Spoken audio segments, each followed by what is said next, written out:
جس کلپ کو آپ دیکھنے کے لیے جا رہے ہیں اس کلپ میں آخری والا جو حصہ ہے جس میں ایک صاحب پھوٹ پھوٹ کے بے بسی سے رو رہے ہیں وہ ذرا غور سے دیکھیے گا تب آپ کو میری بات سمجھ میں آئے گی. چلو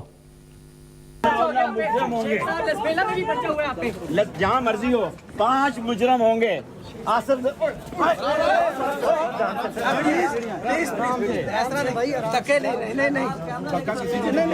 جی آپ یہ دیکھ سکتے ہیں شیر صاحب نیچے گرنے لگے تھے.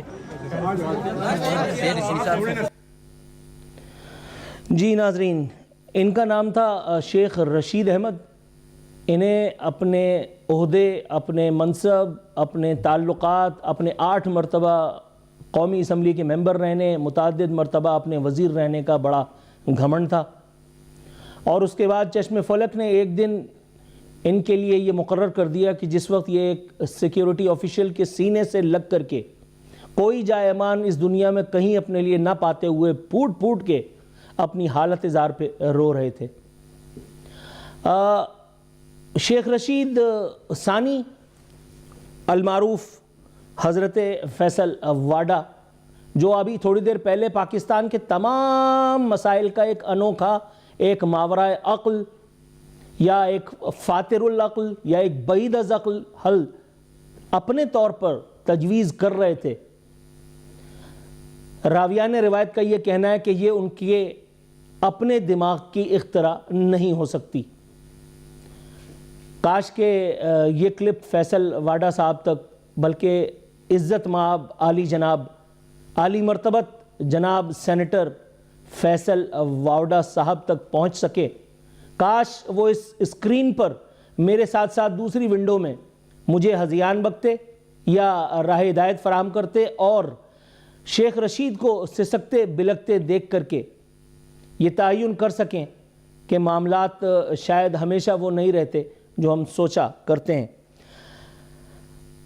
اس کلپ میں آلدو وہ بتا چکے ہیں کہ اگر پاکستان کے تمام مسائل کا حل فرمانا ہے تو 500 سے 5000 سیاستدانوں کو برسر عام سڑک پر گولی مار دی جائے. ایسا انہیں لگتا ہے تو پاکستان بالکل اپنی منزل کے قریب پہنچ چکے گا. ان کا کہنا ہے کہ کم سے کم 500 اور زیادہ سے زیادہ 500 سیاستدانوں کو گولی مار دی جائے، سڑک پر گولی مار دی جائے یا چوک پر پھانسی لگا دی جائے تو پاکستان کے مسائل حل ہو جائیں گے. ساتھ ہی ساتھ انہوں نے وہ بات جو میں پہلے دن بتا چکا ہوں، جو میرا 5 سالہ بیٹا بھی جانتا ہے، وہ بات انہوں نے پھر سے بتا کر کے نہ جانے کیا ثابت کرنے کی کوشش کی ہے. انہوں نے کہا ہے کہ 28ویں ترمیم آ رہی ہے. کچھ باتوں پہ تبصرہ اگر ضروری نہیں ہوتا تو میں اس پر تبصرہ ضرور کرتا. سینیٹر فیصل واڈا نے جو کچھ کہا اس پر بھی بات کریں گے. ساتھ ہی ساتھ کچھ موضوعات ایسے ہیں کہ جن پر آپ کی توجہ مبذول کرا کر کے میں اپنے مہمانوں کی طرف جاؤں گا. سب سے پہلے سندھ اسمبلی والی وہ جو خبر میں نے آپ کو بھیجی تھی بھائی، وہ ذرا چلائیے تاکہ پتہ چل سکے کہ ہمارے یہاں اللہ کا شکر ہے ثم الحمدللہ ہم لوگ کتنے. ہاں، ضیاء لنجار صاحب چل رہے ہیں. یہ وہ حضرت ہیں جو اس خبر کے روح رواں ہیں، جن کی ذات فلانی فلانی سے یہ خبر منسوب ہے. اس خبر کے مطابق سندھ اسمبلی نے شراب خانوں پر پابندی اور خرید و فروخت کے خلاف قرارداد مسترد کر دی.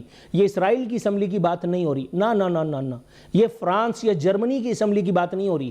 عین اسلامی جمہوریہ پاکستان، جس میں ہر صبح کا آغاز الحمدللہ نماز اذان فجر اور نماز فجر سے ہوتا ہے، جس میں باقاعدہ مختلف ٹیلی ویژن اسٹیشنز پہ، چینلز پہ ہمیں عصر، ظہر، فجر، عشاء تک کی اذانیں بھی سنوائی جاتی ہیں، جس کے پاسپورٹ پہ بھی لکھا ہے اسلامی، پھر جمہوریہ اور پھر پاکستان.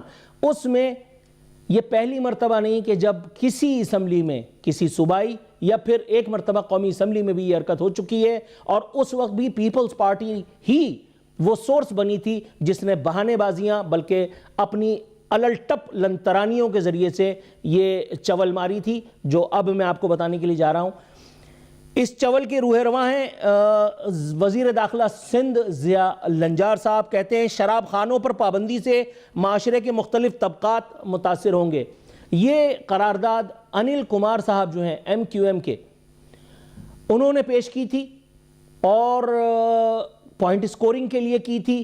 یا ان کا ایمان واقعی اس بات پر تھا، میں اس بات پر اس لیے تبصرہ نہیں کر سکتا کیونکہ میں کوئی ولی اللہ نہیں ہوں جو انسانوں کے دلوں میں جھانک لوں. میں گڈ فیتھ میں یہ مانتا ہوں کہ انہوں نے ایک بحیثیت سچے پکے پاکستانی اور مسلمان معاشرے کی اصلاح احوال کے پہلو کو مد نظر رکھتے ہوئے یہ قرارداد پیش کی ہوگی.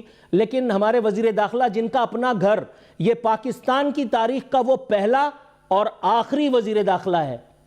دوبارہ کہتا ہوں ضیاء النجار صاحب، سندھ پوری حکومت یہ غور سے سنیں، یہ پاکستان کی تاریخ کا، سندھ کی تاریخ کا وہ پہلا اور آخری وزیر داخلہ ہے جس کے وزیر داخلہ ہوتے، جس کے نیچے سندھ پولیس جیسی خود سر فورس جو وزیر اعظم کے بھائی کو گھسیٹ کر کے مین روڈ پہ گولی مار دیتی ہے، جس سے کوئی کچھ نہیں پوچھ سکتا، اس وزیر داخلہ کا اپنا گھر بلوائیوں کے ہاتھوں محفوظ نہیں رہ سکا، جلا دیا گیا. اور وزیر داخلہ آج بھی وزیر داخلہ ہے. وہ وزیر داخلہ کہہ رہے ہیں معاشرے کی طبقات متاثر ہو جائیں گے. حافظ نعیم کو وہ یہ بتا رہے تھے کہ 2 سڑکیں بند. میں آپ کو بتاؤں کراچی میں کب کب کس نے کیا کیا سڑکیں بند کی تھیں، آپ یہیں موجود تھے. آپ جس وزیر اعلیٰ کو رپورٹ کرتے ہیں وہ یہیں اسی وزیر اعلیٰ اس میں قید تھا. جرت نہیں تھی کسی کی ایک لفظ بات کرنے کی، کیونکہ آپ کو پتا تھا اگر آپ نے ذرا سی بھی بات کی تو ایسی فائن ٹیوننگ کی جائے گی کہ آپ وزیر تو چھوڑیے، آپ کسی کارخانے میں مزدوری کرتے نظر آئیں گے. جو منافقت دنیا میں کہیں نہیں ہوتی وہ پاکستانی سیاست کے ایوانوں میں جتنے الٹپ قسم کے عقل سے بعید مظاہرے کیے جاتے ہیں وہ پاکستانی سیاست کے ایوانوں میں کیے جاتے ہیں. دنیا بھر میں اس کی نظیر شاید ملتی ہو. میرے معزز مہمان ظاہر ہے کہ ان کو انٹرنیشنل ایکسپوجر بھی ہے، ان کو قانون کا بھی پتہ ہے، ان کو سیاست کا بھی پتہ ہے. میں ان سے پوچھنے کی کوشش کروں گا کہ سر یہ سب کچھ آپ نے کہیں دیکھا ہے؟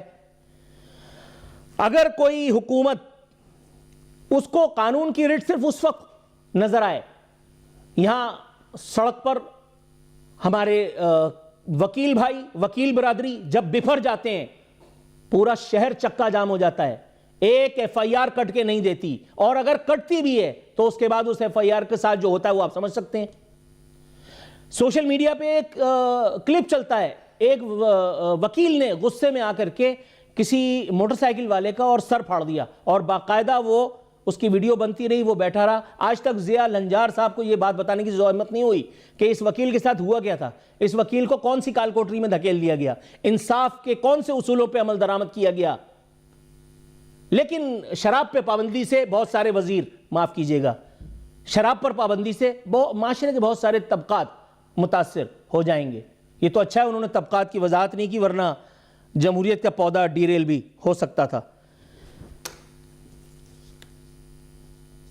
میرا خیال ہے بس اب مہمانوں پر آ جائیں ڈائریکٹلی. میں اپنے پینلسٹ کا تعارف کراتا ہوں. میرے ساتھ یہاں قادر